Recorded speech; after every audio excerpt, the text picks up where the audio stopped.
Well, Mayor Frey, thank you so much for sitting down with us. We really appreciate your time because I know you're pretty busy. I guess the first thing I really want to start with is Minneapolis a safe city? Minneapolis is a safe city, and simultaneously we are dealing with a very significant increase in crime, and specifically violent crimes. And let's be very clear, that is not acceptable in any way, shape, or form.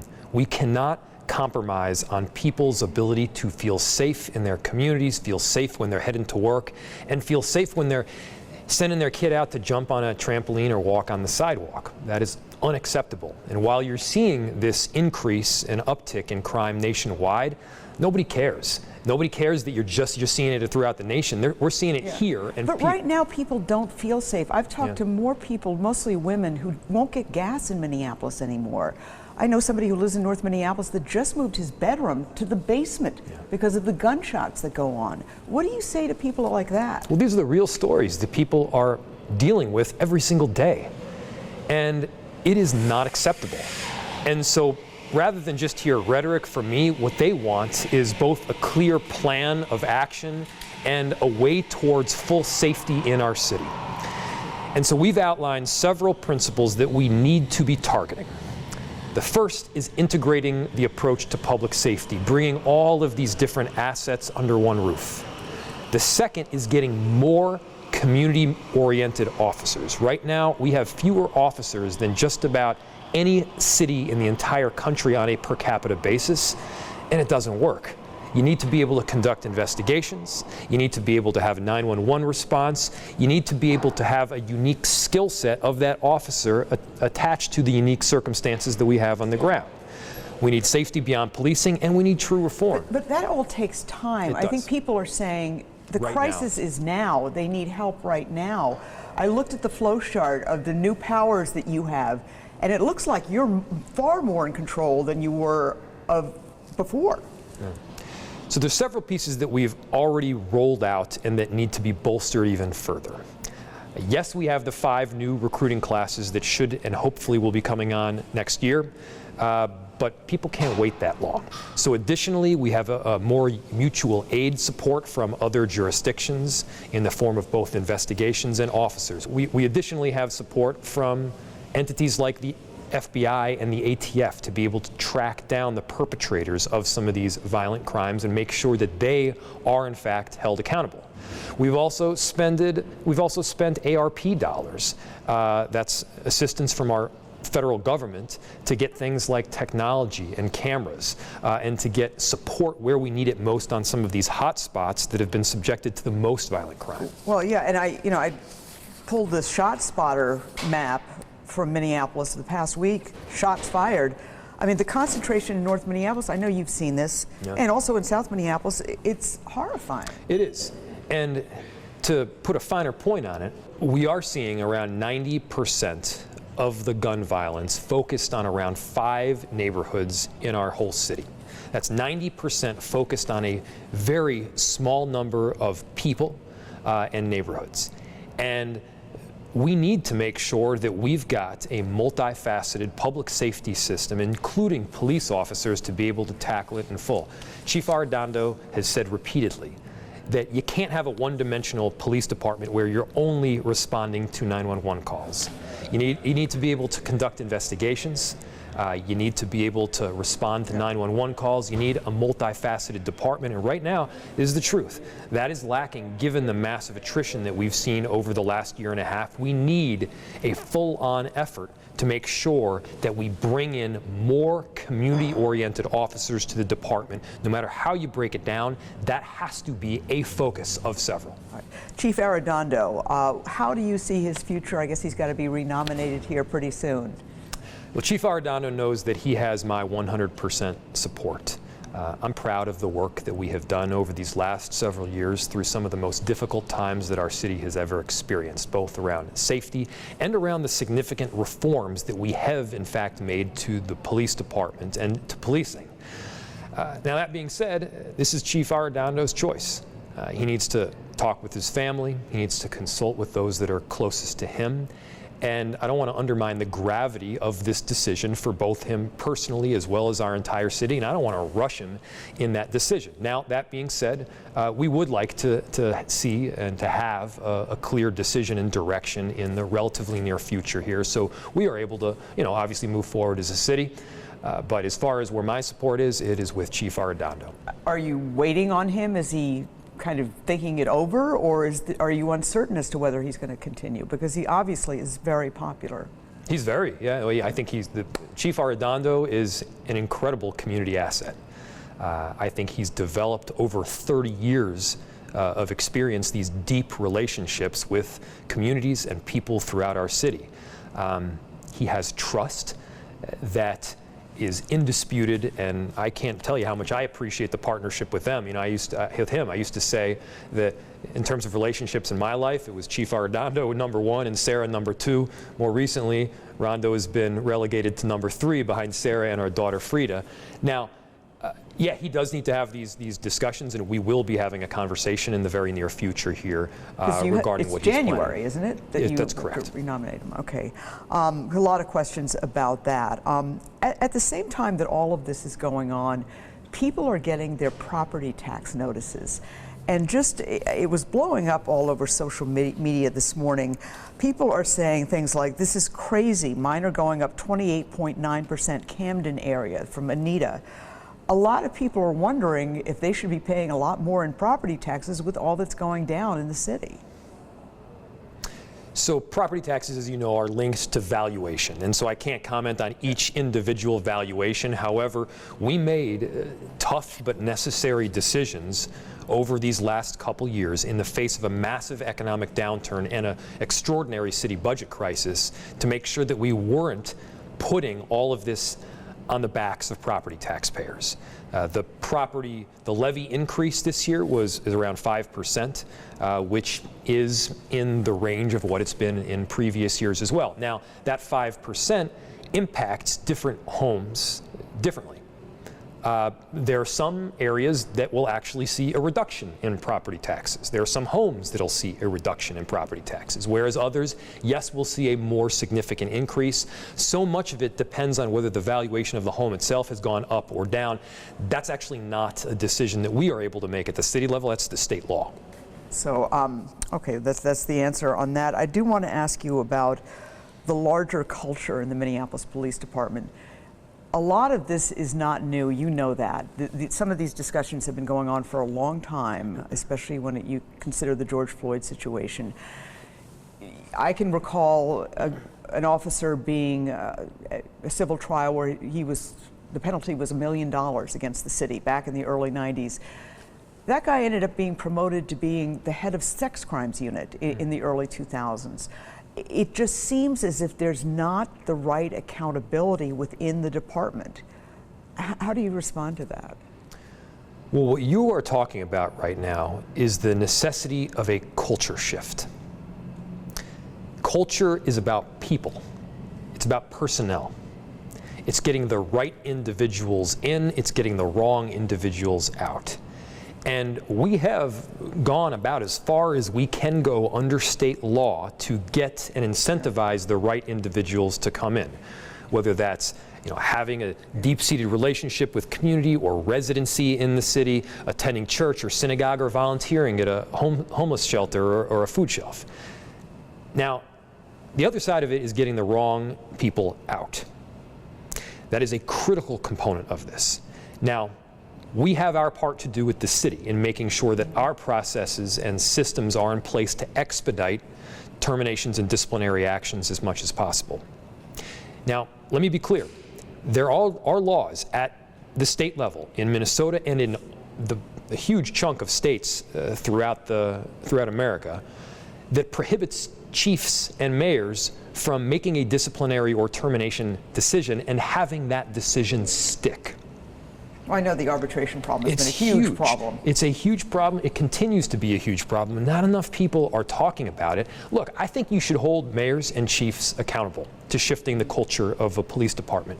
Now, our argument is, yes, and if you're going to hold us accountable, which you very much should, give us the tools to fire bad cops and have those decisions stick. Right now, mandatory arbitration required by state law returns about 50% of those decisions right back to the department. But the culture seems so ingrained. One of the things that surfaced in the past few weeks or months was the video of the officers hunting protesters in the aftermath of George Floyd's death. One of those officers was the person in charge of training other officers in the use of deadly force. He testified at the George Floyd trial, or the Derek Chauvin trial. You've got somebody who's in charge of training, who's going out and talking about hunting protesters. That seems like the culture is so ingrained. I mean, how do you turn that around, or can it be turned around by all these people leaving, the 300 cops that are leaving? Well, we do have a significant amount of attrition, as you've mentioned. Some of that attrition has obviously been individuals that could have had disciplinary or termination actions against them.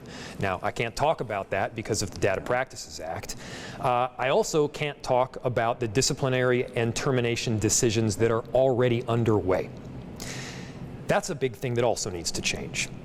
If we want mayors and chiefs to be more transparent about disciplinary and termination actions that are underway, give us the ability to talk about it and not subject the city to a boatload of litigation.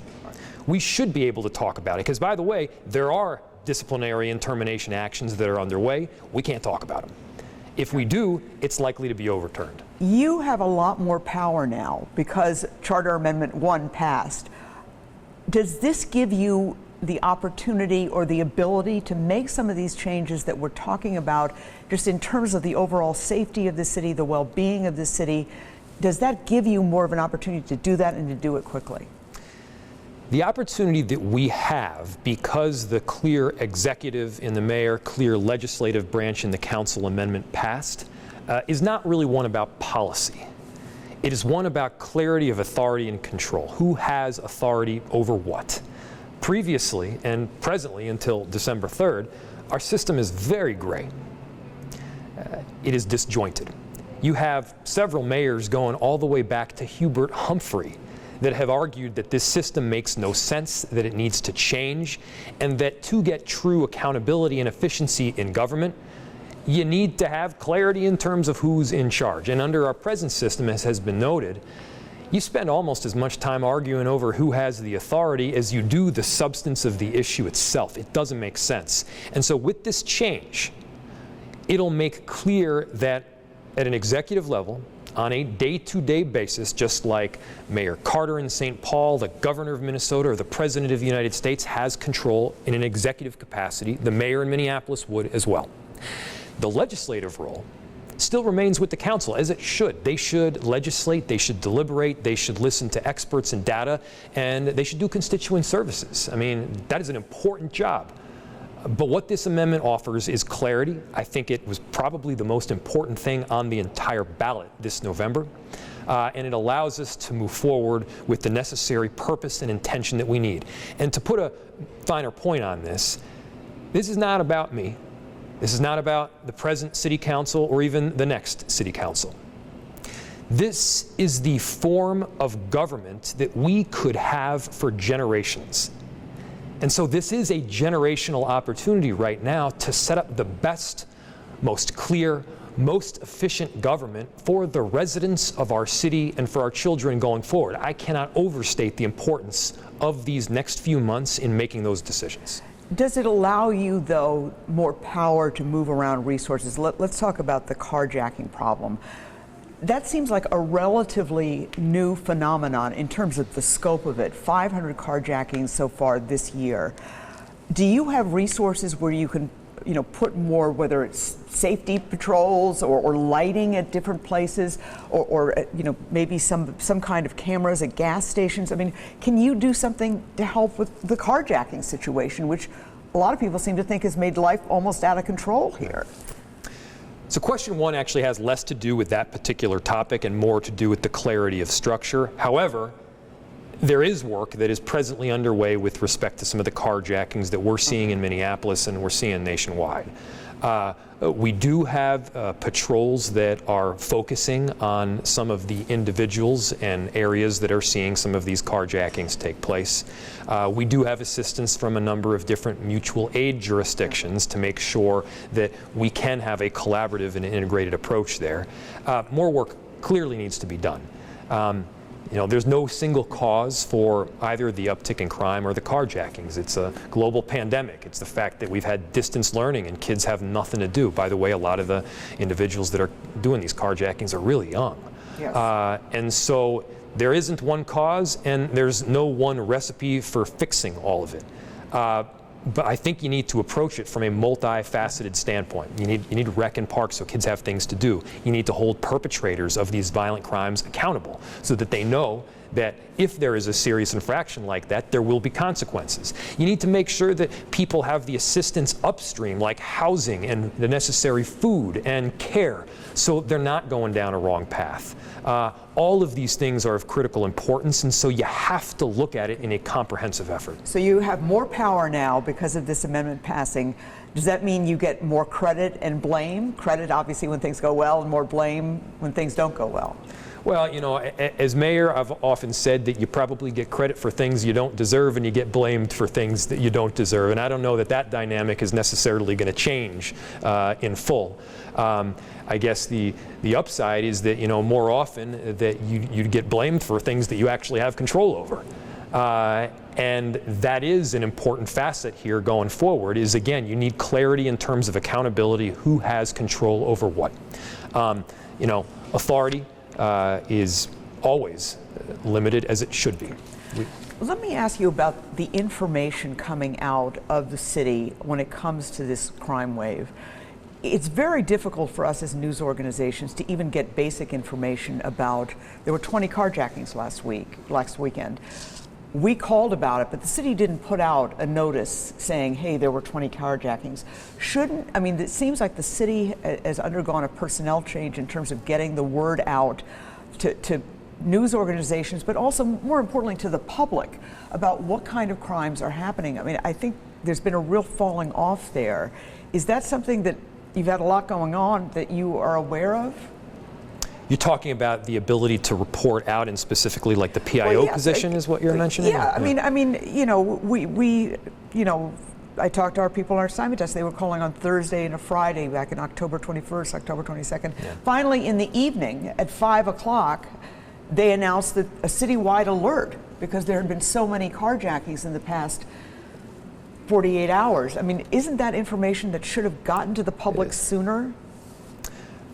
So the information regarding the carjackings themselves is published and is publicly available. That being said, I think the dynamic that you're talking about, which is absolutely accurate, stems back to about a year and a couple of months ago, or about a year ago, when the city council made a decision to remove the PIO or the information officer from the police department and put them in a different department where they wouldn't necessarily have access to the information, the data, or the chain of command and reporting that you would under the police. I said it then, I'll say it now, that wasn't smart. You need, I mean, there was this whole effort to reduce resources to MPD and just put them in different locations throughout the city enterprise by some individuals on the city council. And that was the city council. How are things going to be different with this new city council? Look, I'm optimistic for the future. I have talked, I believe, with most all of the individuals that are coming into office as council members. We have 7 new ones, 6 that will be returning. And this election that happened a couple of weeks ago needs to be a turning point. It needs to be a turning point where we drop kick the politics and we pick up a willingness to collaborate. It needs to be a turning point where we stop this stupid arguing. People don't want to see that. They don't want to hear it. They want us to work together on the 97% of issues where we agree. That is what our city needs right now. I think the council members that are coming into office and are returning are coming in really clear-eyed about what the public is demanding, because this election was really clear. Right. And in terms of Charter Amendment 1, it couldn't be more clear. I mean, it's much more streamlined process of government with you at the head of it, and not you and the city council equally at the head of all the city governances. And that's true. And again, that amendment passing and the repercussions and benefits of it are not about me and are not about this council. This is about generations to come. Now, importantly, unity does not mean unanimity. Unity does not mean that we're going to agree full-heartedly on every single issue, because I'll let you in on a secret, we won't. There will be disagreements over these next 4 years, and by the way, that's okay. That's part of a healthy democracy. But you can't let the politics intrude on the work of service. And I feel like that has happened in many instances in the past, and that needs to be cut off at the knees. Was the past city council especially difficult to work with? You know, look, I really want to move on from the past and focus on the future. I think it goes without saying that, yes, I did have some significant issues with some on the city council. And the way I approach it is, whether you agree with me or you disagree with me, there needs to be a willingness to engage and work together in good faith. To keep your word, to tell the truth, and to say the same thing in private that you do in public. Now, I'm not specifically referencing this council or any city council, but I am referencing a dynamic that I am consistently now seeing in politics at large. I don't want to have elected officials or others call me to tell me something in private that they don't have the courage to say in public. And I cannot tell you how often I've had individuals give me a call to say, hey, Jacob, Mr. Mayor, we need some additional assistance from a police officer or officers over at so-and-so intersection at so-and-so time. And then the same exact week, they're out there saying that we need to defund and get rid of the police. And so I think we need to approach governance and politics with a level of integrity and honesty that the people of our city deserve. That's what I feel that this last election was about. How about downtown? Downtown has been, it seems like, on a slow decline for a long time, and it has accelerated with this pandemic. Is downtown ever coming back? I'm talking about the Nicollet Mall area and the empty buildings there. Well, first I'll state the obvious, which is that our entire world is going through a global pandemic right now, and we're coming out of it. These circumstances that we see in downtown Minneapolis are not unique to our city. Every single city throughout the country is seeing it right now. And by the way, we're doing better than other cities that are similarly situated to ours in terms of the comeback. Now, there is a lot of work that still needs to happen. And a big part of it is a shift also of mentality. Big part of it is remembering all of the things that you and I love about this city and getting back to doing them again.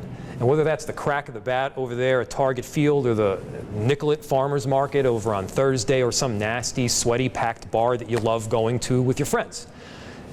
These are part of the things that make our city great. These are things that we need to remember, and although you've been sitting on your couch watching Netflix for the last year and a half, let's get back to those things that we love about our city.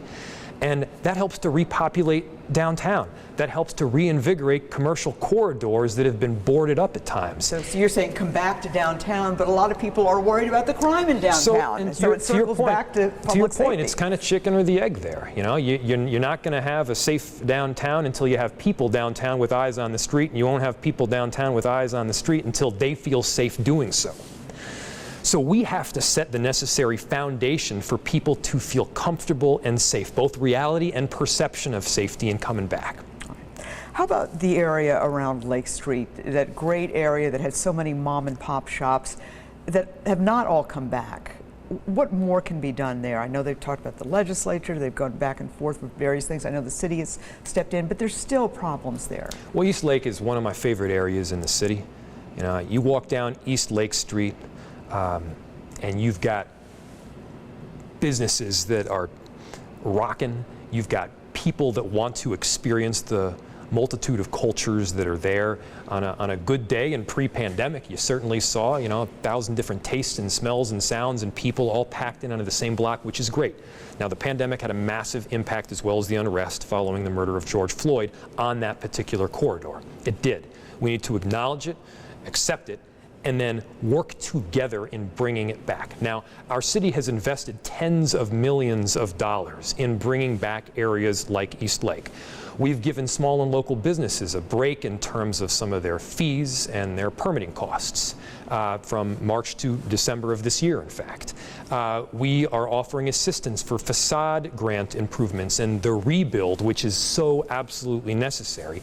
And we're reaching out to some of these businesses owned by people of color that have traditionally been left out of this system. We want to be providing ownership opportunities. We want to provide the opportunities so that when the valuation increases inevitably happen, they can be recipients of that gain. Okay, I want to talk about respect for people of all different backgrounds and different ethnicities and different religions. And I understand that you have seen an escalation at your home of anti-Semitic gestures, statements, symbols. Can you tell us about that? I can, and I don't want to go into too great detail here, but what I'll say is that it feels like every third day where Sarah or I will walk down the stairs from our apartment or head over to the fire escape, and there's either anti-Semitic stuff plastered outside on our windows, or the post, or the doorway, or it's rhetoric from the other end of the ideological spectrum, whichever way you see it fit. The other end of the spectrum being what? Let me go back and clarify. So it feels like every few days you're getting anti-Semitic symbols outside your door? Not specifically that. There is an uptick in hate speech. There is an uptick in anti-Semitism, racism, there's an Islamophobia. And we see it not just in Minneapolis, but nationwide. We also see a dramatic shift in how people decide to interact with their governing systems. Now, look, I signed up for this. And so I signed up for people getting upset with me, and at times very upset. And I understand that. But when it comes to my family, my wife, and my kid, that's off limits. We want talented people to want to become public servants.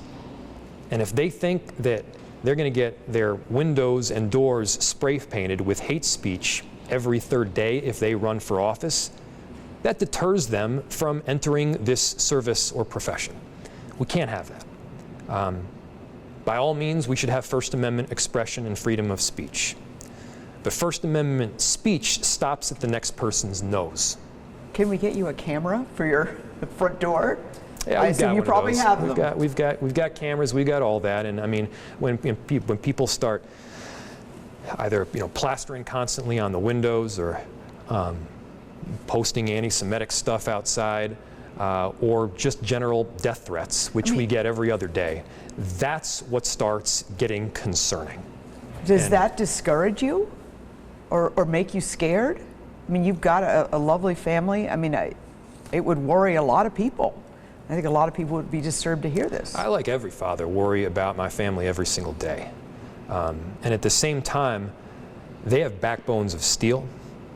We will not be intimidated by that kind of garbage. And the truth is that if we just fall victim to caving in to whatever the most recent demand is, or caving to the most recent frustration just because somebody said something anti-Semitic or threatened us, that's how our whole democracy collapses. You need people to stand up for what's right, no matter the circumstances. And look, that's what I rest my whole career on. I just have one more question for you. Before, as we were setting up, there was a gentleman who came through here, and these gentlemen here with me can verify that. And they said, well, we're here to interview Mayor Frey. And he goes, Mayor, that's a thankless job. Your thoughts about that? You know, you got mayors around the country right now that are calling it a day, that are deciding not to run again, that have resigned, retired, you name it. Because all the toughest, most controversial issues of society, the grenades that nobody else wants to jump on, the toughest issues get passed down from the federal and state governments, largely to mayors, sometimes without the authority or the necessary resources to be able to deal with those issues in full. And so, yeah, I think mayors around the city get the brunt of criticism, I would say, of any elected official. You just look at the major mayors of any city, whether it's New York, Chicago, Seattle, Portland, all of them, have talented, hardworking people running these governments, and all of them are catching quite a bit of vitriol. Now, at the same time, I feel a deep-seated responsibility to get the city through this very difficult time. I know how tough it is. I've got the bruises to prove it. I mean, if you look back at my photo when I entered office 4 years ago, I do not look like the same person anymore. I got a couple grays, I got some crow's feet. I'm not complaining about it. What I am saying is that the job is hard. You need to be willing to take a position and hold it and not cave. Listen to all different backgrounds, of course. Listen to experts and data, yes. But a big part of being mayor right now is having the courage of your conviction to get hit, and at times hit pretty hard, from all different sides of the ideological equation, and still just do what you believe is right. And so every morning I get up and I tell myself, all right, 3 promises to myself, to my family, to the people who I love. Number 1, we tell the truth, always. Number 2, you try to do the right thing, and obviously the right thing is sometimes up for debate. And number 3 is you keep putting one step in front of the other. And especially through the hardest times, those 3 things are of paramount importance. Well, thank you so much for your time. You were very generous with it, and we really appreciate it. Thank you. Happy to do it. Okay.